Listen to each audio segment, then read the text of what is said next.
Imaginez un peu, vous signez un contrat sans connaître les clauses les plus importantes. Ça paraît complètement fou, n'est-ce pas? Et pourtant, c'est un peu ce qui se passe tous les jours avec le contrat de travail. Aujourd'hui, on va justement plonger dans cet angle mort, celui des conditions de travail, pour voir comment le transformer en une véritable force pour le dialogue social.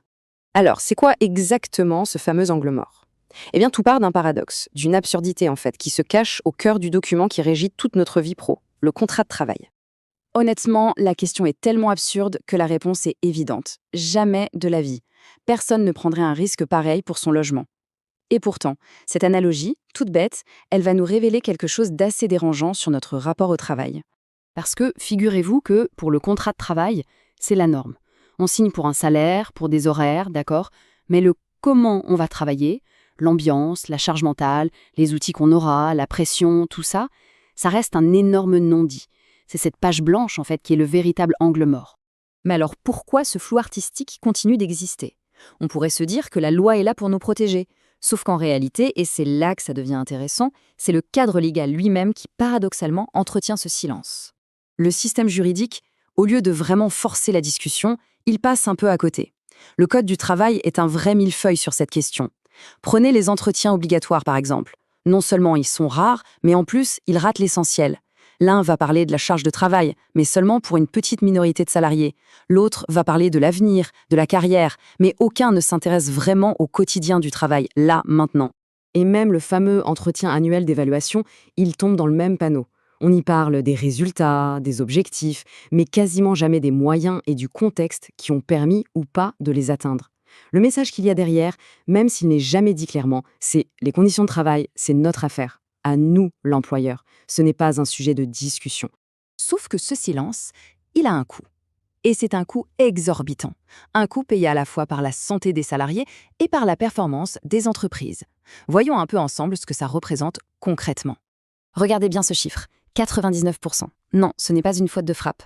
D'après l'Institut Sapiens, la quasi-totalité de l'absentéisme ne viendrait pas des salariés eux-mêmes, mais d'un management qui ne fonctionne pas, souvent directement lié à de mauvaises conditions de travail. Ce n'est pas juste un facteur, c'est la cause principale. Ce que ce schéma montre très bien, c'est l'effet domino. De mauvaises conditions de travail, ça crée de l'absentéisme, évidemment, mais ça crée aussi son cousin, encore plus sournois, le présentéisme. Vous savez, ces salariés fantômes, qui sont là physiquement, mais complètement désengagés. Et le résultat, on le connaît.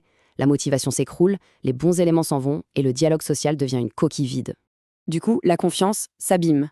Le baromètre Ciandex le montre noir sur blanc. Les salariés donnent une note de 5,9 sur 10 au dialogue social dans leur entreprise.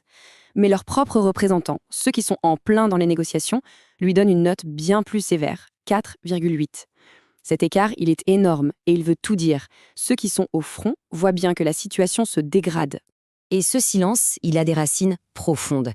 Le sociologue Michel Golac nous explique que ce sont des clichés, souvent liés au genre, qui nous ont fait accepter l'inacceptable. L'idée, par exemple, qu'un homme doit pouvoir endurer la pénibilité physique sans jamais se plaindre, ou qu'une femme doit se sacrifier dans les métiers du soin.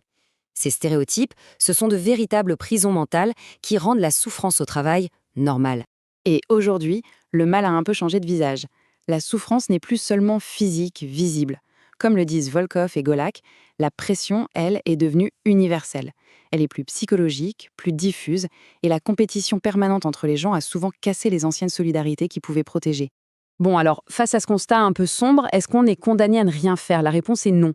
Et c'est là qu'on passe du constat à l'action. Le Comité social et économique, le fameux CSE, doit opérer un virage. Il doit arrêter de subir pour devenir un vrai stratège. Et l'arme de ce nouveau stratège, c'est ce qu'on pourrait appeler l'aïkido social. Le principe est aussi simple que brillant. Plutôt que de s'opposer de front, il s'agit d'utiliser la force de l'adversaire, ici les propres règles et obligations légales de l'entreprise, pour la retourner et créer des ouvertures là où il n'y en avait pas. Et l'outil principal de cet aïkido, c'est la traçabilité stratégique. Imaginez le petit poussé. L'idée, c'est de semer des cailloux, de laisser des traces écrites de chaque risque signalé, de chaque alerte lancée. Chaque trace, c'est comme un bâtonnet dans un jeu de Mikado géant. Une fois qu'il est posé, l'employeur ne peut plus l'enlever sans risquer de faire tomber tout le reste. Alors, comment on fait concrètement pour laisser ces traces? Il y a 2 outils principaux et ils sont redoutables. D'abord, tout simplement, le procès-verbal, le compte-rendu officiel de la réunion du CSE. Rien que le fait d'y noter un problème, ça lui donne une existence légale.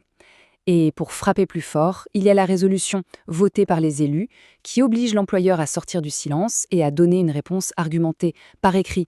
Et c'est cette stratégie de la traçabilité, qui va ouvrir la porte à ce qu'on peut vraiment considérer comme l'arme ultime du CSE. Un levier juridique qui est souvent méconnu, mais qui a une puissance redoutable pour forcer l'employeur à agir. Et cet outil, cette clé qui déverrouille toute la stratégie, elle se cache dans un seul et unique article du Code du travail. Mais cet article, il change absolument toute la donne. Le voilà, l'article L 4131-4. Retenez bien ce numéro. Sa force est déconcertante de simplicité. Si le CSC identifie un risque et qu'il propose des solutions concrètes, son avis consultatif se transforme presque en mise en demeure. L'employeur ne peut plus juste dire « merci, on a bien noté », il est obligé de répondre et surtout d'agir. L'employeur se retrouve alors au pied du mur, avec seulement 2 issues possibles. Soit il agit et il met en place les propositions du CSE, soit il les ignore.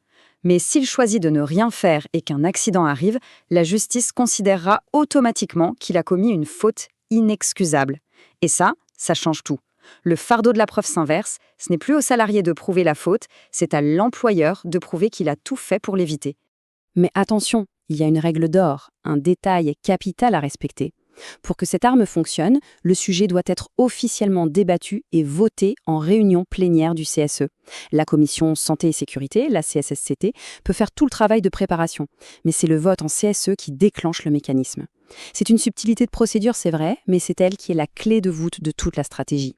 On le voit bien, avec cette approche, on dépasse largement la simple gestion de problèmes au jour le jour. C'est une véritable invitation à redéfinir les règles du jeu, à transformer en profondeur le dialogue social lui-même. Le vrai changement, il est là. Le CSE n'est plus une simple boîte à idées. Il devient un acteur qui peut engager la responsabilité de l'employeur. Parce qu'il ne faut jamais l'oublier, l'obligation de sécurité, c'est l'obligation numéro 1 de l'employeur. Le CSE, avec ses outils, ne fait que le lui rappeler, mais d'une manière qui le force à agir. Et voilà, je vous laisse avec cette question en tête. Si une simple ligne dans un PV peut rééquilibrer les forces et obliger à l'action, alors à quoi pourrait bien ressembler un dialogue social où les conditions de travail ne seraient plus l'angle mort, mais au contraire, le point de départ de toute discussion? Merci beaucoup.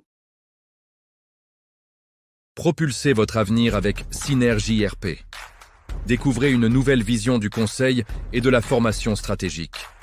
Scannez ce QR code dès maintenant pour accéder à nos programmes exclusifs et un accompagnement sur mesure.